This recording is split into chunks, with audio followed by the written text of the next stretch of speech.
Ruth Connell, everybody. Thank you for the lovely introduction. Thank you. Thank you, Loud and Swain. Thank you, boys. Bye, boys. Hello, boys. Bye, boys. Bye. Bye. Bye. You can go now. Bye. I just stole this. It's really pretty. It's like prettier than a lot of crystal balls. I feel like I could read the future, Liz. I see a lot of boxes and you lifting things in your future. So magic. I should put this back really because I stole it. Don't tell anyone I took it. Can you even see it back here? It's wasted back here. Oh, it's on the podium. Oh, so pretty. I want them for my Christmas tree. Oh, so nice. Hi. How are you all? Is anybody here hungover? Is anybody here just tired? Did anybody else have food poisoning yesterday? Just me. Okay. I'm fine. I just like getting simple. But I'm like 85%. If I fall off my chair, you know what's going on. So bear with me. I don't know, and I don't want to go over it. It's the first question everyone asks, and you're like, I really don't want to relive any. Thanks. That's very nice of you. Got my new jacket on for the convention in San Francisco. I thought, smarten myself up a little bit. Where are you going? Where are you going? Where are you going? Bye. Come back. How are you all, though, really? Yeah? Isn't this a nice way to spend a Sunday? Yeah. Just doing something for the sheer enjoyment of it. I think we need to do that more in life in general, don't we? So, I should probably answer a question at some point. I'm just checking my hair on the side. I know, but you just never get the profile look in the bathroom mirror.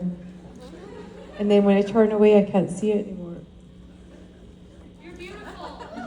Oh no, I lost it. Okay, anyway. How are you, ladies? Good, nice to see you. Okay.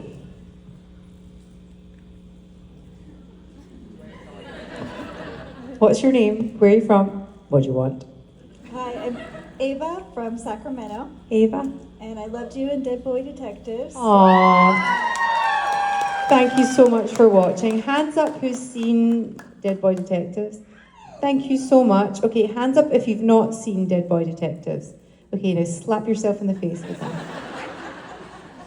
No, just promise to go home and press play so that I have a job.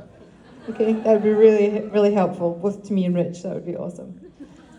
So I've heard that shooting streamers is very different from how it was shooting Supernatural, and I was just wondering how it was different for you. And the shooting, my experience was every show is different because of the atmosphere or the people on set or how it's run. It's got very little to do with the fact that if it's a streamer or not, it's the culture around it is different. That's just my opinion. It felt great, the set was lovely. Beth Schwartz and Steve Yockey took great care of us, took great care of everything they could. Everyone put their heart and soul into it. It was quite like Supernatural in that way, and of course the showrunner, Steve Yockey, came from Supernatural. He wrote some of my best episodes in Supernatural. That's why I got the job. And so it's just the unusual thing is with streamers now, it's a whole new frontier, right? Supernatural was 23 episodes. I think it was a short season if they did 22 episodes, gave themselves a whole episode off. We only got greenlit for 8 hours. So we didn't even do half of, and so it's really, nowadays you're 3 8s are 24, am I right? And then 3 8s are 24, that's only 1 episode more than 1 season, if we did 3 seasons. So it's difficult now. more difficult as an actor. You book a show. If you book a show and you're a series regular for 24 episodes, that's your year, or 2 years are done.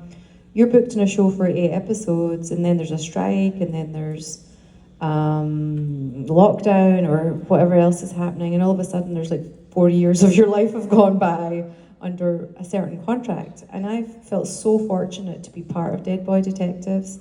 I felt employed when it's been a very difficult time in our business. With streamers though, part of the reason, I hope this is not totally tedious industry stuff for you to hear about, but back in the day, they'd want 24 episodes of Supernatural to be on television, so you would tune in every week and have some loyalty to that network and turn up again and watch it. And now it's like, it's great that it's on Netflix and everyone can watch it, but the same show nowadays wouldn't be allowed to go past 3 seasons because they don't want to pay, they have to start to pay people more. So then, sorry, this is really like a union person or something up here. But like Supernatural, they had to start paying everyone more after 3 seasons, but it was still worth it for another 12 years. And it's so sad to me now that there's no longevity, and it's so hard to just be allowed to tell a story for more than 8 episodes, 16 episodes, 20, And I think some amazing television can be, in Britain as well, it was very common, a 6-part series, and that's all it was. And they can be amazing, that's what you're turning up to see. But some of these longer running TV shows, they become part of your life because they're in your living room every week, half the year. And I think it's a shame if that gets completely eroded, and then there's also no job security whatsoever. And the same rules apply though, where they have you under contract, but there's not much else you can do. So anyway, the streaming thing is, we're trying to figure it out. The strike, all that's happened is nothing's really getting made after the strike. It's a very tricky time. So my experience on set was that all the professionals did their jobs amazingly, and it was wonderful. And I would love, love, love to do a season 2, because I've not even remotely begun to discover the Night Nurse. I did 33 episodes as Rowena. I've done 8 as the Night Nurse. Like, I would so love to find out more who she is and what happens. And nowadays that's the thing, is like, I would just love the chance. You live with these characters for 15 seasons, whether you streamed it or watched it, or and there's something about the amount of time you spend investing in something. I'm going to stop answering this question now. Stop banging on, but it's a very odd time. So I understand your question, and I hope my answer made some sense. It was perfect. Thank you. Thank you. I'm not normally this serious on a Sunday, I promise. I'm not normally this serious. Hi, what's your name? Hi, my name is Jesus. Jesus? First off, loved every episode with you, and Supernatural quickly became one of my favorites. Oh, thanks. But You've got good taste, that's what. I know, that's what one of my best friends tells me too. But my question is just, do you have any favorite lines or scenes from Supernatural? I'm sorry for all the children. Close their ears. The original line was, "Now do you understand why it breaks my heart to see what colossal pussy you've become?" And we weren't allowed to say it because it was before 9 o'clock at night, and so they had written other words in, and I ad-libbed numbnut? Is that what I ad-libbed? And I just, see what colossal numbnut you've become. I think that's what I said. But that line was in my audition sides. It was pretty much the last line. It was the kind of the punchline of my audition. And I don't know if any of you are the same. If you get a book or anything, do you flick to the back page? I do. It's so weird. I flicked to the last page of my audition sides. That was the line that I saw. And to me, that summed up the sass of the character entirely. And in the audition, I kind of thought, I have a feeling about how this needs to be delivered, and if I can do that and not mess it up, everything might be all right. And if you don't get a laugh on that line, you're scuppered. So in the audition it went well, and then it was a long time later, maybe a season and a half later, they used part of that scene that was written as an audition, specifically for the audition. They kind of integrated part of that scene. Bob Behrens, who wrote a lot for Rowena, Bob Behrens integrated that section that I had learned already into the episode when I'm with Mark Shepherd going, "Be a bloody king!" And now do you understand why it breaks my heart to see what a colossal nugget you've become, or whatever it was they said. It's a great line. Great line. Loved it. Yeah, me too. I loved it too. I still do. Love it too. I know. It's lovely to meet you. Thank you, Lovely Jesus. meeting you too. Thank you. Bye bye. Hi. So my question is, Rowena was actually the best dressed character in my opinion on the show. Actually the best. Did you happen to take any outfits with you from set when it wrapped? You know, when most things as Rowena, I would try on, I'd always have to go in early. The boys, if you can imagine, once they've got their fittings, like, they're not going in every Friday to try on plaid shirts. Like, do you know what I mean? They're fine. Whereas all my costumes they're always different. They all need to be tried on. They all need tailored. They all need fixed.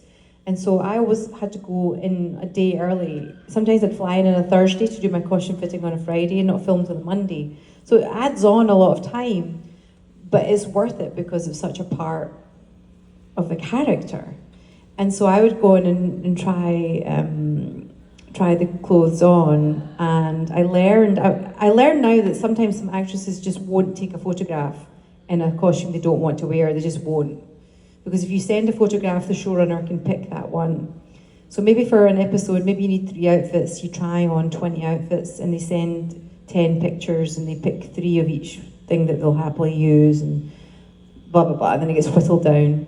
So I eventually would try clothes on, and I'd be like, if I liked it, and I'd be like, that was my way of signalling to Jeremy Carver, or Andrew Dabb, or Bob Singer, or whoever it was. That was my way of indicating what I wanted to wear. So I liked a lot of what I wore, and a lot of it was tailored, as I said, to fit me, and wouldn't fit anyone else. And so I offered to buy my wardrobe when the show was done, and it was just really unusual circumstances because of COVID that I wasn't there. I was supposed to be there at the end, and then I wasn't. Hardly anybody was. And then when I asked to buy the outfits, it was like, I don't really know where they are. I don't know what happened to them all. What a waste. I don't know, and I kind of, my idea of buying them all was to have them. Some of the couple of things I liked, but more that I would have that blue sparkly gown, and then maybe in 10 years' time I auction it off for a good cause or something, you know what I mean? Like what I will say that I didn't want to say before because I didn't want to get anyone into trouble is that the kind ladies in the wardrobe department who I became very good friends with may have smuggled 3 looks. Which I can't really do anything with right now, but at some point I'm sure they were I fabulous. will. Yeah, I will. And they're not my favorites. They're the most iconic. They're the 3 most iconic ones. At some point, they will do some good in the world. That's what I hope. Thank you for your question. And I'm sorry again. I feel like I've been serious now. I've been bitter. Hi. Hi. So, Rowena's one of my very favorite characters, and I feel like over the seasons, they gave us the chance to learn a lot about her background. And I've been studying that because I really want to write a novel about Rowena's story from the time she was born, going all the way up. But what I want to know is, when you were building this character, what did you develop as her backstory? I really use a lot of imagination. I take things factually from the script, and then I allow my imagination. And what was really amazing to me. And it's amazing, but it's also becomes normal after a while when you realise that everything's connected, really. It is. And when I've imagined, first of all, from my audition sites, which they didn't say Rowena or Crowley's name or anything like that in them, but I was like, this has got something to do with Crowley. You know what I mean? I did, and then I went back and I watched the episodes with his son, and Gavin, and then as I started to play Rowena, my first episode was Soul Survivor. When I started to build this picture of who this person was, I was like, I bet you she was a single mum. And much later on, I got to do the speech where first of all, I thought that I had no money, I was very poor, I was left by the person that I loved, I was a single mum. That's why I couldn't cope with Fergus, and that I had this skill that I was good at. I had this craft that I was able to do. And when I got to do the speech in the episode where I'm basically saying, I was the tanner's daughter, and then basically Crowley's dad basically abandoned us. He was wealthier and I was left. It was exactly, I didn't know I was a tanner's daughter, but I had imagined the exact same backstory. It was implicit in the character and the discovery, and so we never had a conversation. But it was so interesting, the writers came up with almost exactly what I had kind of ascertained must have been her past. And I've often said that it's a shame we couldn't do one flashback episode as Rowena, go back to Scotland. You'd have to CGI my face a little bit, like we did in Benjamin Button, and see her. There's such an interesting history, a reality of history at that point in Scotland and in Europe, where they were burning women and drowning them because they were witches, because the Catholic Church was like, we know how to get rid of witches, and the Protestant Church was like, we know how to get rid of witches better. And this back and forth happened because they're trying to get membership, because it used to be back in the day you would pay 10% of your earnings to your church. So they were really trying to find ways of getting their to make money. And then back before the Malleus Maleficarum, before that document, they denied that there was such a thing. They said there's no such thing as witches, but then they decided there was, and that they could monetize. So 40,000 women lost their lives in that period of history when Rowena would have been around. And I would love to go do a backstory and see her in Scotland. There's the witch trials, and a lot of the time, I think this is really smart. Single women who maybe live in a croft on their own in Scotland would tell people that they were witches, because it was the only way of protecting themselves from men that would come with guns or more brute force or whatever. So women used it as a strategy to protect themselves and to scare people, but then it was used against them. And anyway, so I think there's a massive amount of information out there that would be really good for drama and also for comedy. Seeing what Rowena would do if we could go back in time and see her learning her skill sets and just everything that was going on at the time. I'm being very serious today. Thank you for your question. Thank you. I'm talking about. What's your name? Where are you from? What do you want? My name's Ari. I'm from Minneapolis. And my dad's actually in Scotland right now. Is he? Where is he? St. Andrews. At the golf? No, my grandmother has a house there because my grandfather was a professor and he went on sabbatical at the university. But he was sick of explaining that, so he took up golf so he could tell people that's why he was living there. That's so funny. I've been to St. Andrews University. I didn't study there, but I went there to do a course in Latin. A dead language that everybody told me was pointless in studying. I would never use it. So Anyway. I was wondering if you have a favorite food in Scotland that it's really hard to get in the United States. Haggis. And I will say this, and please, just try for yourselves. I did not eat haggis until I was 25 years old because the sound of it, they used to make it out of a sheep's bladder and stuff all the offal in it, and they put lots of herbs and spices to make it taste good. It's made slightly differently now. They don't, this is back in the Middle Ages, that's what they used to do. But it was a very warming, hearty meal. Nowadays you can get vegetarian haggis, which is actually really good for you. It's just full of pulses and the spices, and it's delicious. But I had real haggis. I was 25, and it was so good. I was like, I couldn't believe I hadn't eaten it before because I didn't like the idea. Have you heard of this before? Haggis, neeps, and totties. Haggis, turnips, neeps, and potatoes, tatties. And that's what you do. You get a scoop of each. And it's so good. And sometimes in the airport, at Edinburgh Airport, or even in London at Harrods, in the airport store in Heathrow, I will buy chilled haggis and hope that I get it home before it gives me food poisoning. Have you tried it? I haven't tried haggis because I haven't been back to Scotland since I was about 20, I think. But my dad's going out to check on the house. But so he said he was going to sleep, but he's been there for about like 10 hours, so he's probably knee deep in sausage rolls by now. Sausage rolls and sausages, and whiskey.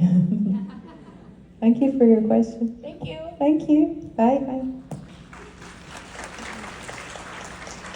Hi. Hi, how are you today? Like 85%. Let's get in there. Yeah. My question for you is, if you could create a role for yourself in a fantasy epic, what kind of role would you like to play? Oh, wow. A mixture between like Diana from V and Lady in Flash Gordon in the orange bikini and Princess Leia and Janet McTeer. Do you know who she is? Did you watch Ozark? She was in that, but she's a brilliant theatre actress. Anyways, that's not a good reference. Yeah, a mixture of Princess Leia, Diana from V, the orange bikini costume lady that Flash rescues, and yeah, does that sound good enough? Yeah, absolutely. There's obviously I like the costumes. Like I want like the Princess Leia buns, but like some kind of adaptation. And obviously she had her bikini. Maybe I like a bikini. I do like a bikini, but like maybe with like a skirt attached, and like maybe I'm a reptile underneath all.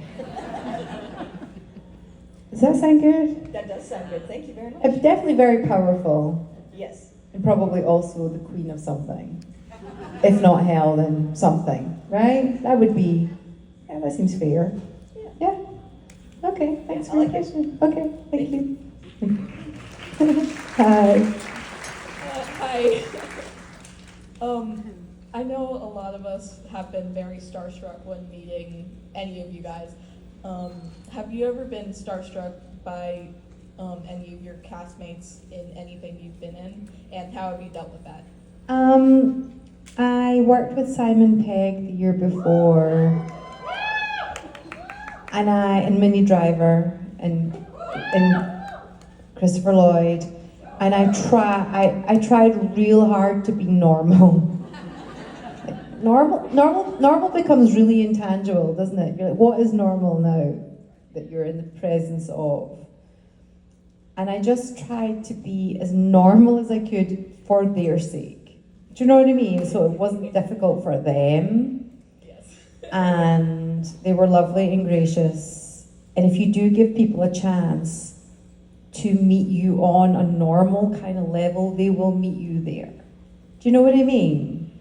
Yeah, it's hard when people you like watch and obsess with for It like is- long times. But yeah, but it's also everything's okay. Everything is okay. But like that's a working experience because I'm also on set and I have to work. A slightly different story I would tell you is that I just walked past Priscilla Presley at Denver Comic Con, and I was just like, "Oh my God, you're so beautiful!" I couldn't. I just, do you know what I mean? Like it's Priscilla fucking Presley. Do you know what I mean? That's definitely my She looks reaction. amazing. She looks amazing. I cried. I tell you the one person I cried. So, have any of you seen a television show called I May Destroy You?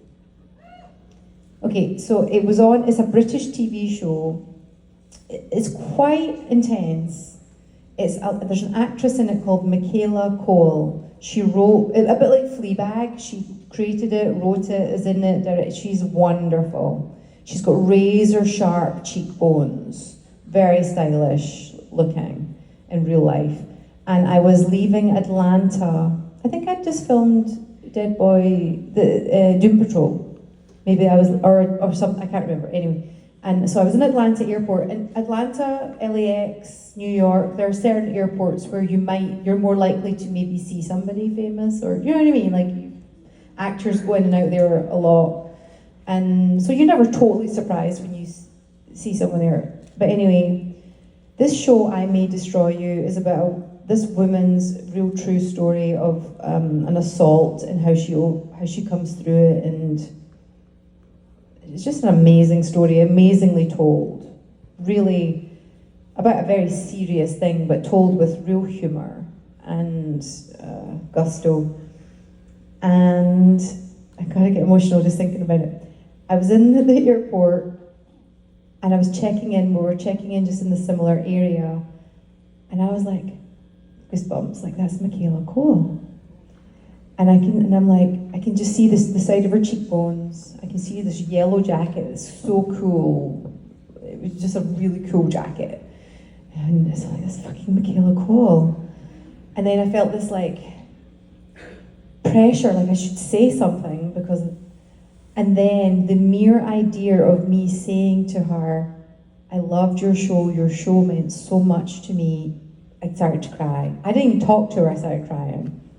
I just couldn't, because her show means something. It does. As our show means something to you.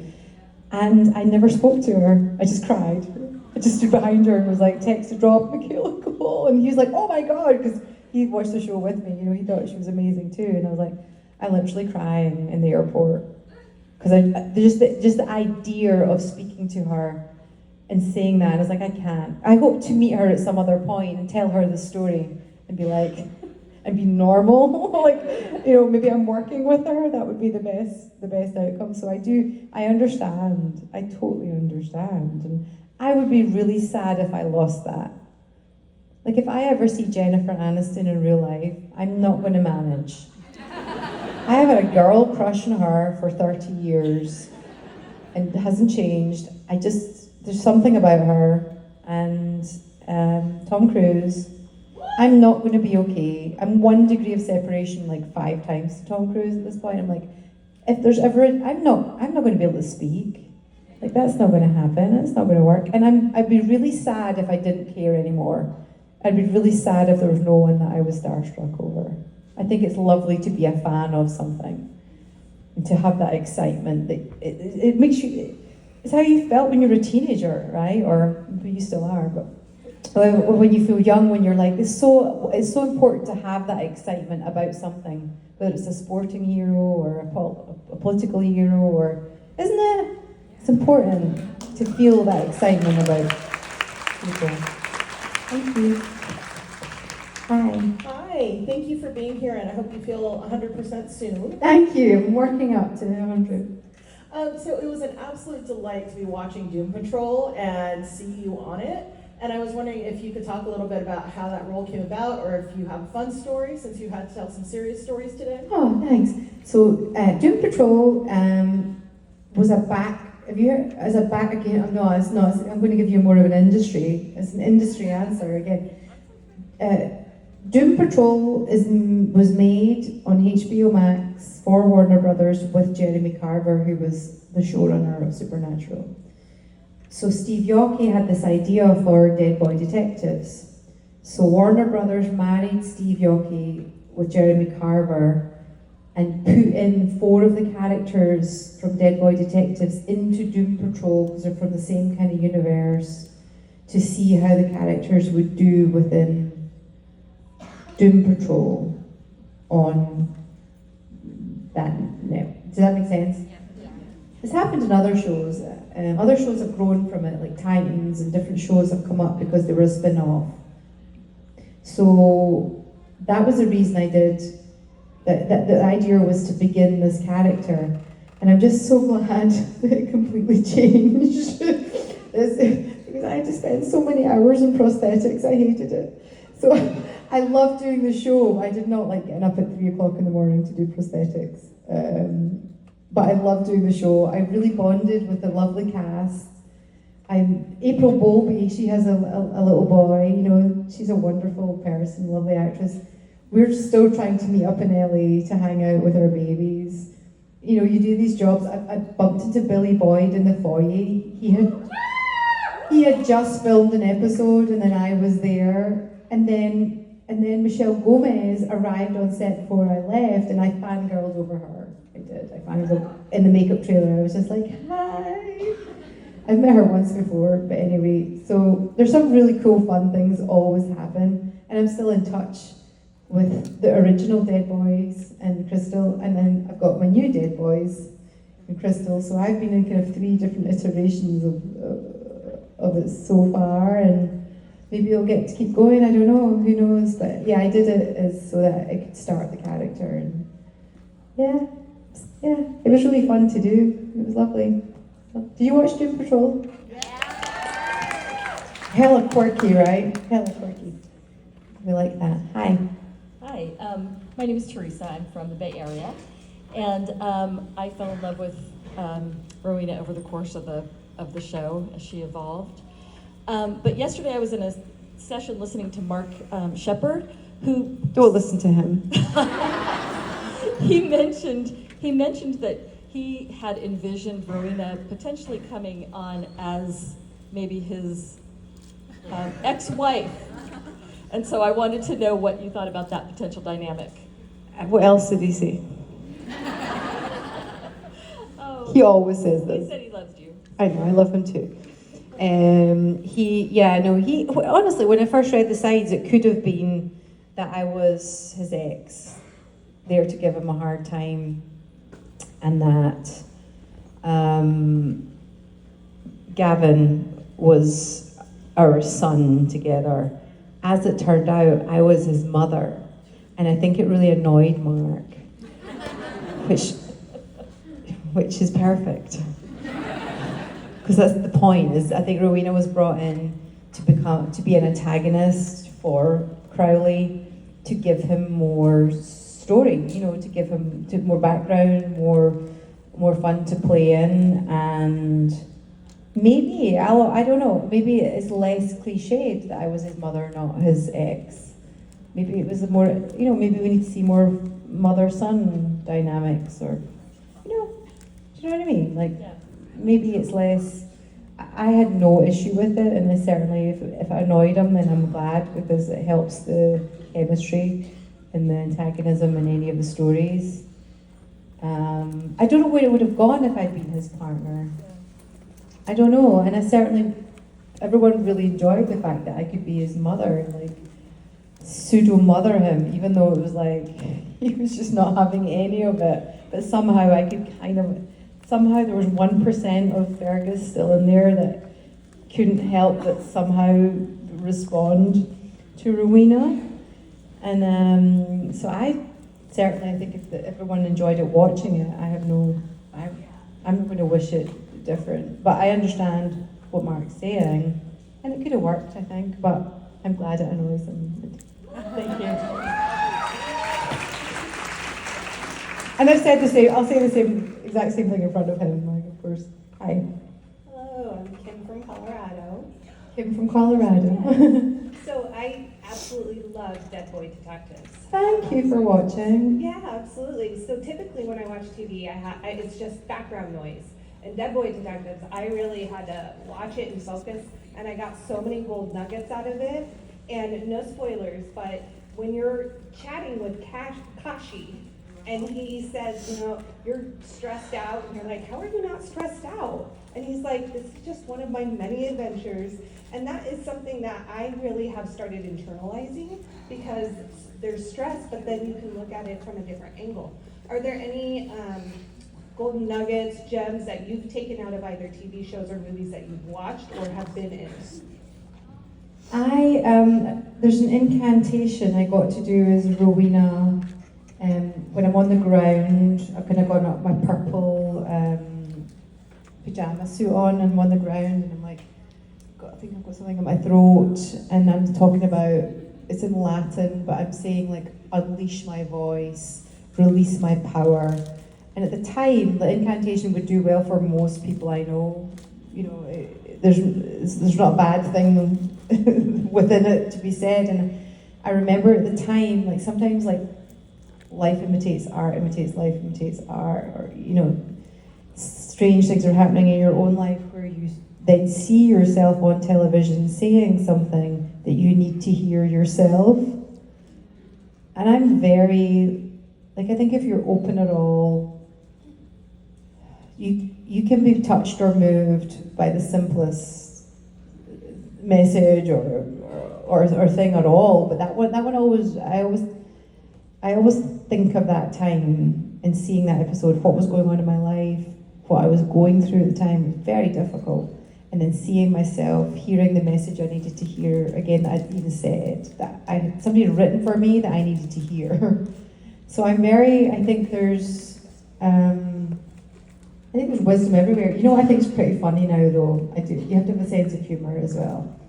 Is everybody on Instagram? Mm-hmm. I don't know about you, but like I've got lots of dancers on my timeline, and I've got lots of things about babies now, and everything else is self-help. And like literally in the same minute, I saw it was like carpe diem, seize the day, and then it was like patience is a virtue, and I was like, I don't know what to do. you know what I mean? But I think the Kashi thing, if you can just see things as an adventure or in this moment, if you can always turn towards that rather